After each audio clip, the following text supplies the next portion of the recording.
Good morning students. तो आज हम डिफिनिट इंटीग्रेशन करने वाले हैं। इसके पहले हमने जितना क्लास किया था वो क्या था, इनडिफिनिट इंटीग्रेशन का था। तो हम एक क्या करने वाले हैं अभी, डिफिनिट इंटीग्रेशन। इसके पहले जब हम इंटीग्रेट करते थे तो इक्वेशन निकल कर आते थे एक्स के टर्म्स में। अब जब हम इंटीग्रेट करेंगे तो आपका एक वैल्यू निकल कर आएगा, एक डिफिनिट वैल्यू निकल कर आएगा, एक फिक्स्ड वैल्यू निकल कर आएगा। तो डिफिनिट इंटीग्रेशन हम करने वाले हैं।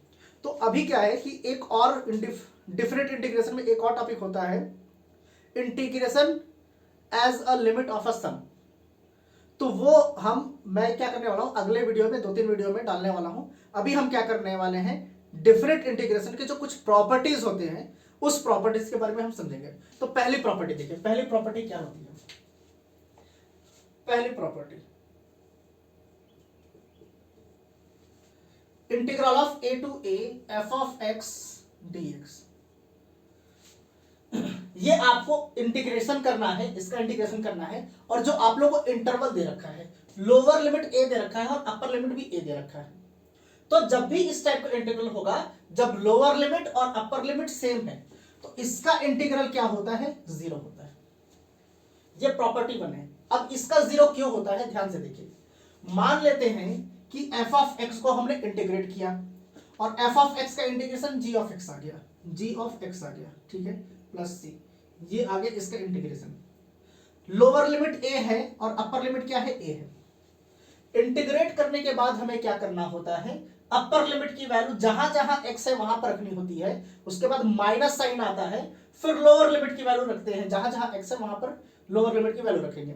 तो अगर पहले अपर लिमिट रखते हैं तो ये हो जाएगा G of A plus C, minus का साइन यहां पर हो जाएगा, फिर लोअर लिमिट रखेंगे तो हो जाएगा G of A plus C, ये हो जाएगा अपर लिमिट माइनस फिर लोअर लिमिट हमने रखा। अब हम इस ब्रैकेट को हटाते हैं तो यहां से क्या हो जाएगा, G of A plus C minus G of A minus C, ये क्या हो जाएगा, कैंसिल आउट हो जाएगा और आपका आंसर क्या आ जाएगा, जीरो। इसका मतलब ये है कि जब भी लोअर लिमिट और अपर लिमिट दोनों सेम है तो आपका जो इंटीग्रल होगा उसका, वो इंटीग्रेशन करने के बाद उसकी डिफरेंट वैल्यू क्या होगी, जीरो होगी। अब इस पे एक और क्वेश्चन हम करते हैं, देखते हैं इस पे किस टाइप का क्वेश्चन आएगा। जैसे कि कोई भी एक क्वेश्चन ले लेते हैं, हम कोई भी एक क्वेश्चन ले लेते हैं। अगर मान लीजिए आप लोगों को इंटीग्रल दिया गया है एक्स स्क्वायर डीएक्स और इंटरवल अगर हमें लेना है तो कोई भी इंटरवल ले लीजिए, 2 और 2 ले लेते हैं, चलिए ये हम ले लेते हैं। तो यहां पर क्या दे रखा है, देखिए हमें पता है कि इंटरवल सेम है तो इसका इंटीग्रेशन जीरो होना चाहिए। कैसे होगा, इसको अगर हम इंटीग्रेट करते हैं तो ये हो जाएगा x cube upon 3, x square का integration x cube upon 3 plus C, ये होता है, ठीक है। अब यहां पर हमें जब डिफिनिट इंटीग्रेशन कर रहे हैं तो प्लस सी लिखने की जरूरत नहीं है। क्यों नहीं है, क्योंकि हमें यहां पर लिमिट्स दे रखा है, यहां पर हम 2 रखेंगे और यहां पर भी हम 2 रखेंगे। यहां पर हमें कांस्टेंट वैल्यू जो सी होता था उसको नहीं लिखना है, क्योंकि जब हम इसको सॉल्व करेंगे तो ऑटोमेटिकली वो कांस्टेंट वैल्यू आ जाएगा। तो पहले अपर लिमिट रखेंगे तो ये हो जाएगा 2 क्यूब अपॉन 3, फिर बीच में किसका आता है, माइनस का साइन, फिर लोअर लिमिट रखते हैं तो यहां पर हो जाएगा 2 क्यूब अपॉन 3 और ये क्या होगा, कट जाएगा और आपका आंसर क्या हो जाएगा, जीरो हो जाएगा। तो ये आपकी क्या है, पहली प्रॉपर्टी। मतलब कि लोअर लिमिट और अपर लिमिट अगर बराबर है तो इसका इंटीग्रेशन क्या होगा, जीरो होगा। आप डायरेक्ट जीरो लिख सकते हैं। अब प्रॉपर्टी सेकंड के बारे में पढ़ते हैं। प्रॉपर्टी सेकंड क्या होता है, देखिए अगर कोई भी इंटीग्रल आप लोग को दे रखा है, इंटीग्रल ऑफ, यहां ले लेते हैं लिमिट ए टू बी हमने ले लिया और यहां पर एफ ऑफ एक्स डीएक्स लिख रखा है। ये अगर दे रखा है, लिमिट्स ए टू बी है, अगर आप चाहते हैं कि हम लिमिट्स को चेंज करें तो हम लिमिट्स को ए को ऊपर भी भेज सकते हैं और बी को नीचे भी भेज सकते हैं। बस एक काम हमें करना पड़ेगा, यहां पर माइनस साइन लगाना पड़ेगा, बी नीचे आ जाएगा और ए क्या हो जाएगा, ऊपर, और यहां पर हो जाएगा एफ ऑफ एक्स डीएक्स। हम ऐसे कर सकते हैं। अब ऐसे क्या कर सकते हैं, ऐसे क्यों कर सकते हैं, इसका हमें प्रूफ पता होना चाहिए। तो कोई भी हम एक क्वेश्चन ले लेते हैं, उस क्वेश्चन को हम सॉल्व करके देखते हैं दोनों का आंसर सेम आता है कि नहीं। देखिए यहां पर क्या है, अगर कोई भी क्वेश्चन लेते हैं, जैसे कि इंटीग्रल ऑफ 1 से 3 ले लिया हमने और यहां पर हो गया आपका x dx, ये हम ले लेते हैं 1 2 3 x dx। इसको हम सॉल्व करेंगे, फिर एक बार हम क्या करेंगे, लिमिट्स को चेंज कर देंगे और माइनस साइन लगाकर देखेंगे कि सेम आंसर आता है कि नहीं। तो अगर इसको इंटीग्रेट किया हमने तो ये हो जाएगा एक्स स्क्वायर अपॉन 2, एक्स का इंटीग्रेशन हमें पता है एक्स स्क्वायर अपॉन 2, और लिमिट्स भी तो लगाएंगे, लिमिट्स हो जाएगा 1 और यहां पर हो जाएगा 3।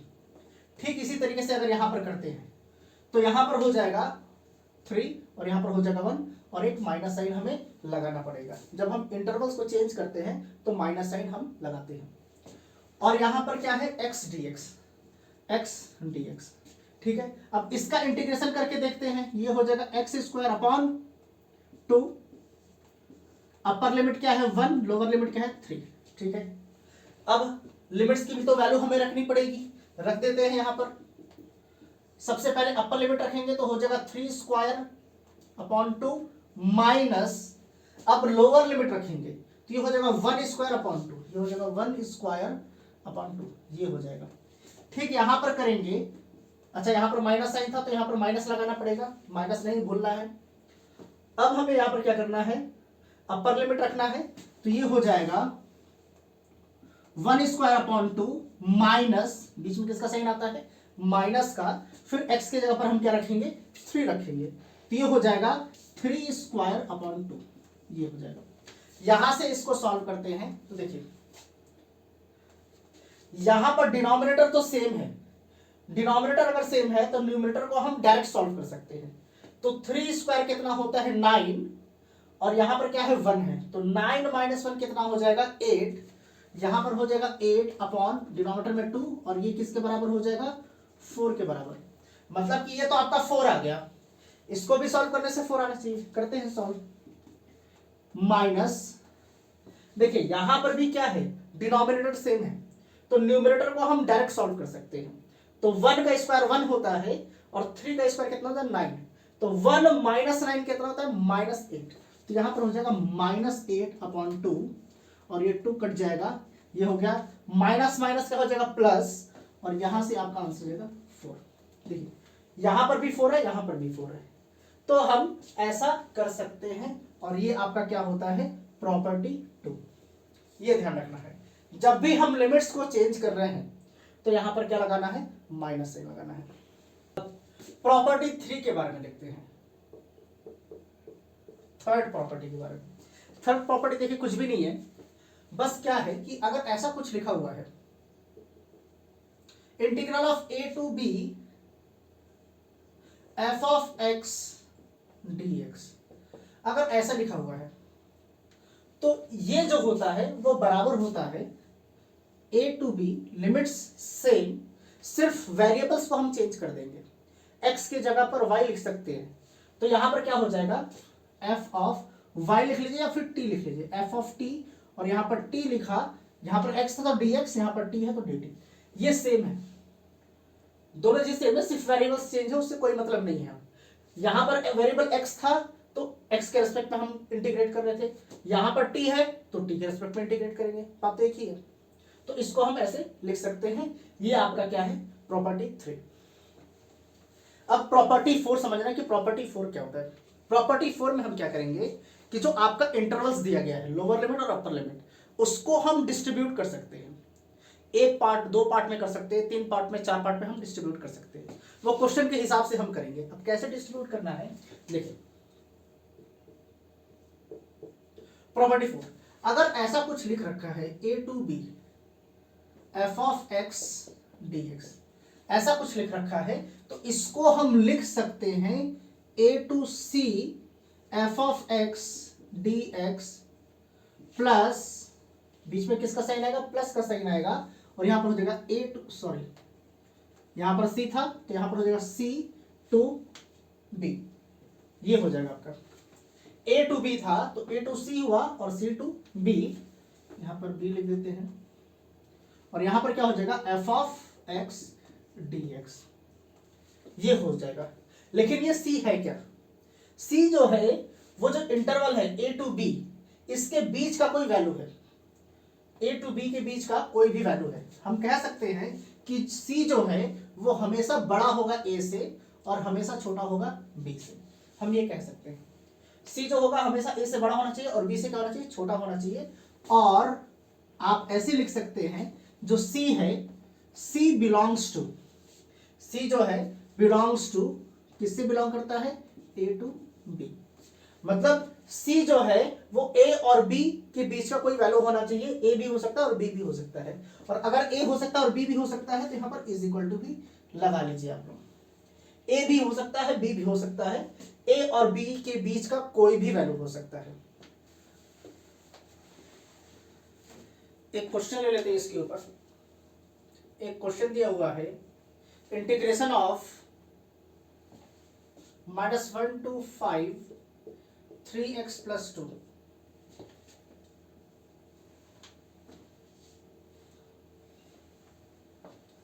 2x + 3 ले लीजिए।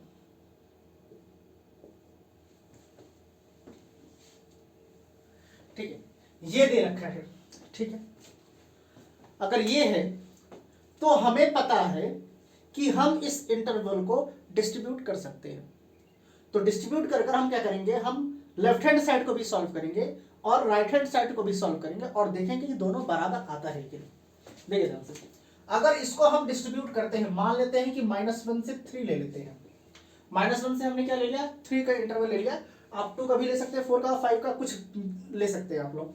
तो हमने 3 का ले लिया, तो यहां पर हो जाएगा 2x + 3 dx प्लस, अब यहां पर -1 से 3 लिया था तो यहां पर लोअर लिमिट क्या होगा 3 और अपर लिमिट क्या हो जाएगा यहां से 5 हो जाएगा। और ये वाला पार्ट तो वैसे ही रहेगा 2x + 3 dx।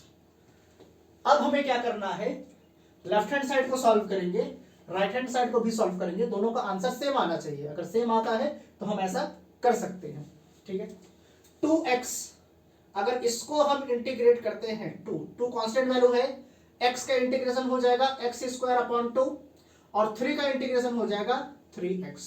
ठीक है, लिमिट्स को रखते हैं, लोअर लिमिट है -1 और अपर लिमिट क्या है आपका 5 है, इसको रख दिया। इसको सॉल्व करते हैं, ये 2 तो कट जाएगा, यहां से हो जाएगा आपका, पहले 5 रखेंगे तो यहां पर हो जाएगा 5² कितना होता है 25 प्लस 5 यहां पर रखेंगे तो 3 5 जा 15, तो हमने 15 लिख दिया इसको डायरेक्ट। यहां पर क्या होता है माइनस का साइन, यहां पर हमेशा क्या होगा माइनस का साइन। अब हम लोअर लिमिट को रखेंगे तो -1 का स्क्वायर कितना हो जाएगा +1, यहां पर +1 लिख देंगे। फिर x के जगह पर अगर -1 लिखते हैं तो 3 × -1 कितना होगा -3, तो यहां पर हम लिख देंगे -3। ये हो गया, इसको अगर सॉल्व करेंगे तो ये हो जाएगा 25 + 15 कितना हो जाएगा 40 और यहां से 1 - 3 कितना होगा -2, -2 और माइनस कितना हो जाएगा +2, तो ये हो गया +2 और यहां से ये आपका आ गया 42। मतलब कि हमारा लेफ्ट हैंड साइड जो है, ये जो लेफ्ट हैंड साइड है इसका आंसर आ रहा है 42। अब हमें चेक करना है कि जो राइट हैंड साइड है ये भी 42 आ रहा है, आएगा बिल्कुल आएगा, अगर प्रॉपर्टी है तो आना चाहिए। करते हैं, ट्राई करते हैं। यहां से हो जाएगा, इसका इंटीग्रेशन क्या हो जाएगा 2, कांस्टेंट वैल्यू इसको बाहर निकालेंगे, x का होता है x² 2।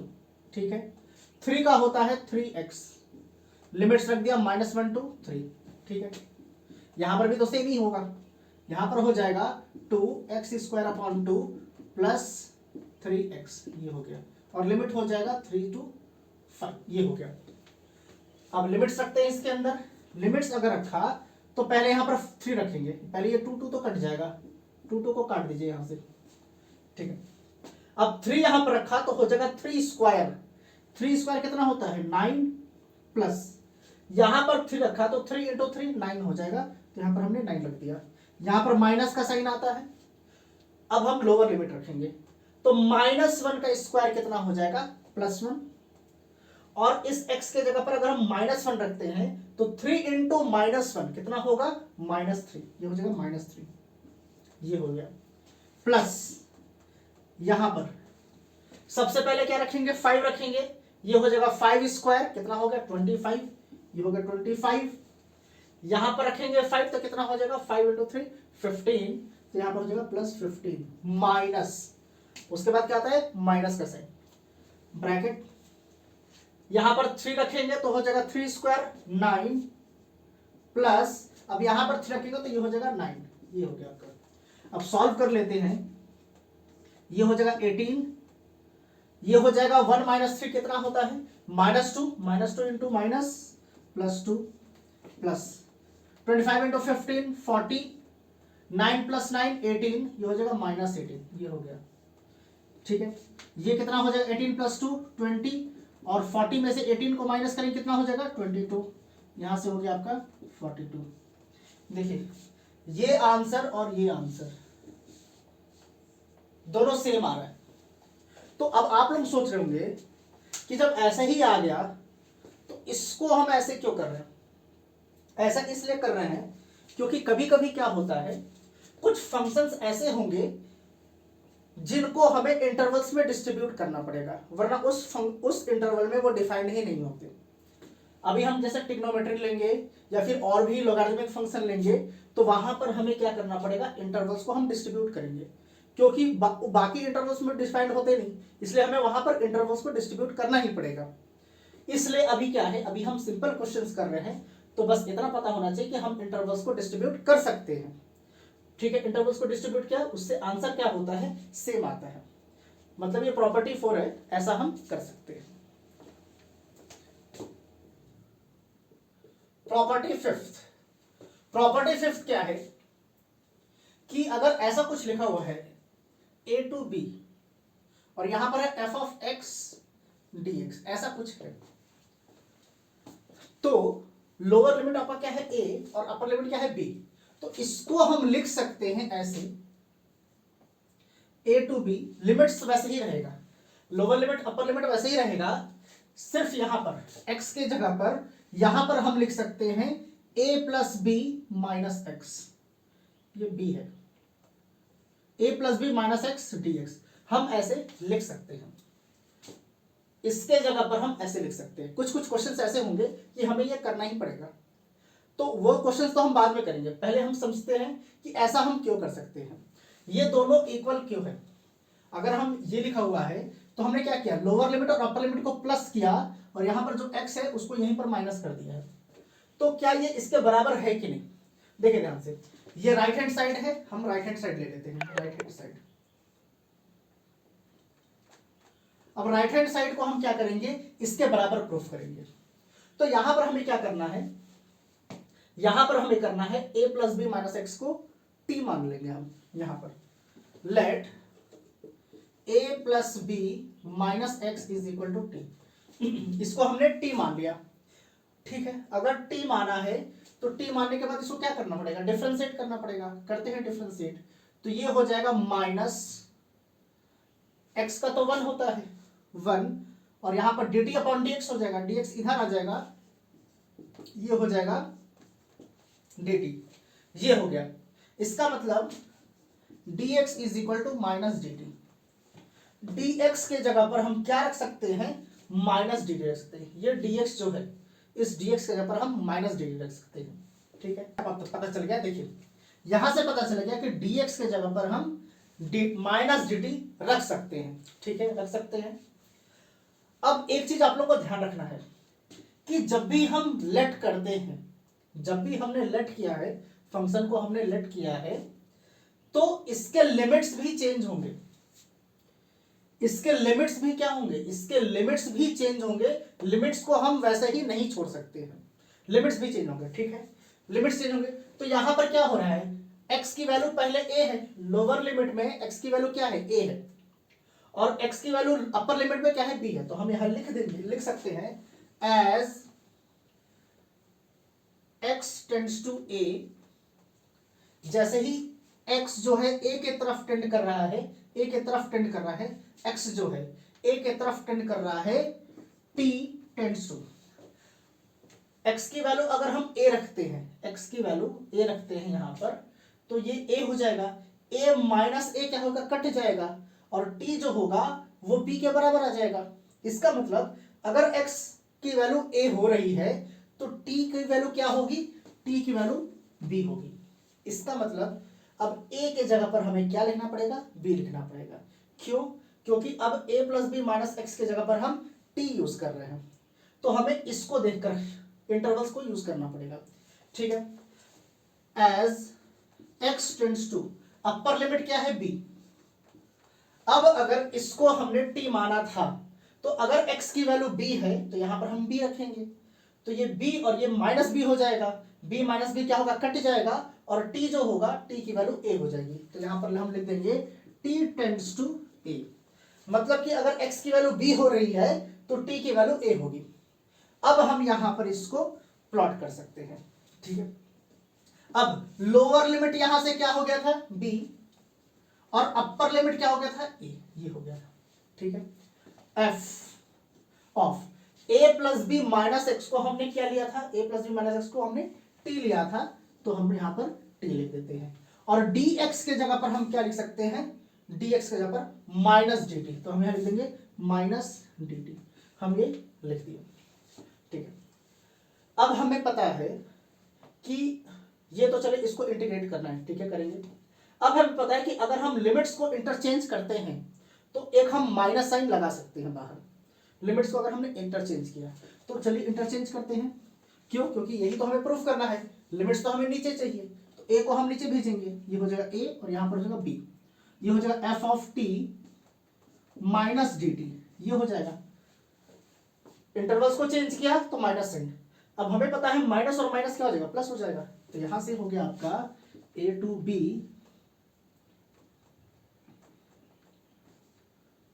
f of t dt, f of t dt, ये वाला आ गया, ये माइनस और ये माइनस क्या हो जाएगा, प्लस हो जाएगा, interval a to b f of t dt आ गया। अब हमने प्रॉपर्टी में पढ़ा था कि वेरिएबल सिर्फ चेंज हम कर सकते हैं, a to b f of x dx है, तो a to b f of t dt के बराबर होगा, मतलब इसको हम लिख सकते हैं a to b f of x dx हम लिख सकते हैं, और देखिए ये किसके बराबर आ गया, इसके बराबर आ गया। इसका मतलब ये है कि इसके जगह पर हम ये काम कर सकते हैं। बहुत सारे क्वेश्चन जब होंगे, अच्छे अच्छे क्वेश्चन जब आएंगे, वहां पर ये सब प्रॉपर्टीज हमें यूज करना ही पड़ेगा, वरना बहुत डिफिकल्ट हो जाएगा क्वेश्चन सॉल्व करना। तो इसलिए ये प्रॉपर्टीज आप लोग का जानना बहुत ज्यादा जरूरी है, बहुत ही इंपॉर्टेंट है ये।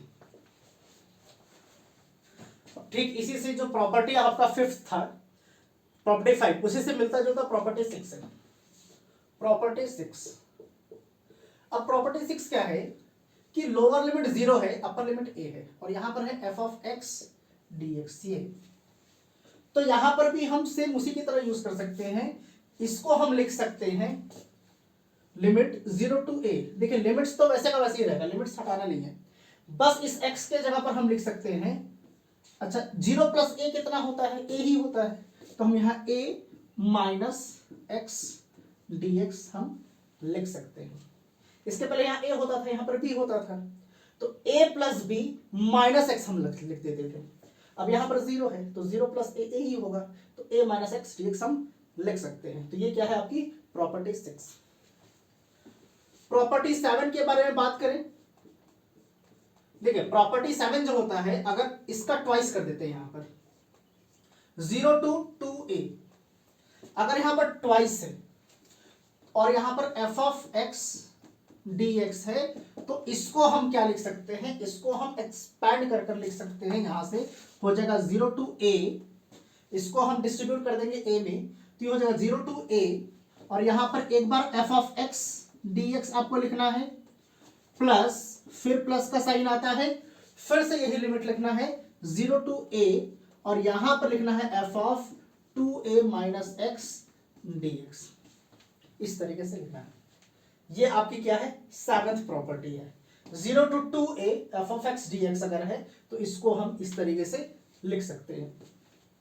प्रॉपर्टी 8, अगर ऐसा कुछ है माइनस a टू a, और यहां पर f ऑफ x dx, अगर ऐसा कुछ है limit minus a to a, अगर यहां पर 5 है तो यहां पर माइनस 5 होना चाहिए, 10 है तो यहां पर माइनस, लोअर लिमिट माइनस 10 तो अपर लिमिट प्लस 10, अगर ऐसा कुछ है तो इसको हम लिख सकते हैं, ध्यान से देखिएगा, इसको हम दो पार्ट में डिस्ट्रीब्यूट कर सकते हैं, इसको हम दो पार्ट में डिस्ट्रीब्यूट कर सकते हैं, हम यहां लिख सकते हैं two integration of 0 to a f of x, ये आपका f है,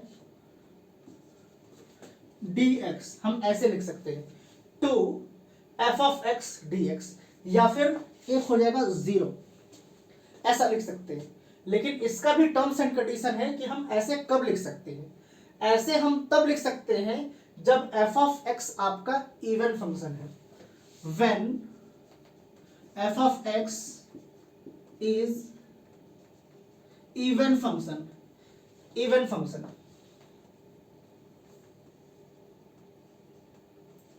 और 0 कब हो जाता है, 0 तब हो जाएगा जब f of x ऑड होगा। यहां लिख देते हैं when f of x is odd function. अब ये इवन फंक्शन और ऑड फंक्शन क्या होते हैं, ध्यान से देखना है। जैसे कि यहां पर समझते हैं, इसको मिटाते हैं। अगर ऐसा कुछ है आपके पास, मान लेते हैं f ऑफ x कोई एक फंक्शन है, f ऑफ x कोई भी फंक्शन है, और अगर x के जगह पर हम माइनस एक्स रखते हैं, x के जगह पर माइनस एक्स रखा और उसको सॉल्व किया तो फिर भी f ऑफ x के बराबर ही आ रहा है, तो इस केस में उसको हम कहते हैं इवन फंक्शन। एग्जांपल जैसे लेते हैं, इस वाले पार्ट को मिटाते हैं। मान लेते हैं एक फंक्शन आप लोग को दे रखा है f of x is equal to x square, ठीक है। अब x के जगह पर हम माइनस एक्स रखकर देखेंगे, तो अगर f ऑफ माइनस एक्स रखते हैं तो यहां पर जो minus x the whole square, और इसको हमने सॉल्व किया तो फिर से एक्स स्क्वायर ही निकल कर आ गया, फिर से वही निकल कर आ गया। मतलब f ऑफ x जो है वो क्या है, f ऑफ माइनस एक्स के बराबर है। जब भी ऐसा होगा तो उसको हम कहते हैं इवन फंक्शन, और जब भी इवन फंक्शन होगा तो इसको हम इस तरीके से लिख सकते हैं, ठीक है। अब ऑड फंक्शन क्या है, सिंपल। अगर f ऑफ x को हम ले लेते हैं x cube, f of x को हमने क्या ले लिया, एक्स क्यूब ले लिया, तो अब x के जगह पर हमें माइनस एक्स रखना है, तो x के जगह पर माइनस एक्स रखा तो यह हो जाएगा minus x the whole cube, और ये क्या हो गया, माइनस एक्स आ गया, सॉरी माइनस एक्स क्यूब हो गया। माइनस का क्यूब कितना होता है, माइनस ही होगा। तो f ऑफ x जो हो गया, इसको हम लिख सकते हैं यहां से हम लिख सकते हैं f of minus x is equal to minus, और एक्स क्यूब के जगह पर हम क्या लिख सकते हैं, f ऑफ x, हम ये लिख सकते हैं एक्स क्यूब की जगह पर f ऑफ x माइनस अपने जगह पर। तो जब भी f of minus x minus F of x, मतलब माइनस साइन आ गया, तो इस केस में वो क्या होता है, वो 0 हो जाएगा।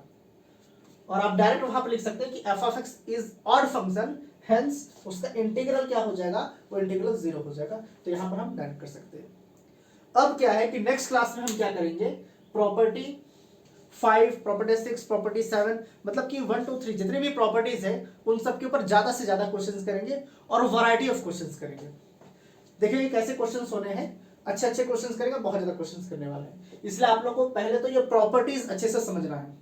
ये प्रॉपर्टी जो है बहुत बहुत ज्यादा इंपॉर्टेंट है जब हम डेफिनेट इंटीग्रल्स करते हैं, तो इसलिए आप लोग क्या करना है, प्रॉपर्टीज को अच्छे से समझ लेना है, उसके बाद ज्यादा से ज्यादा क्वेश्चंस प्रैक्टिस करना है।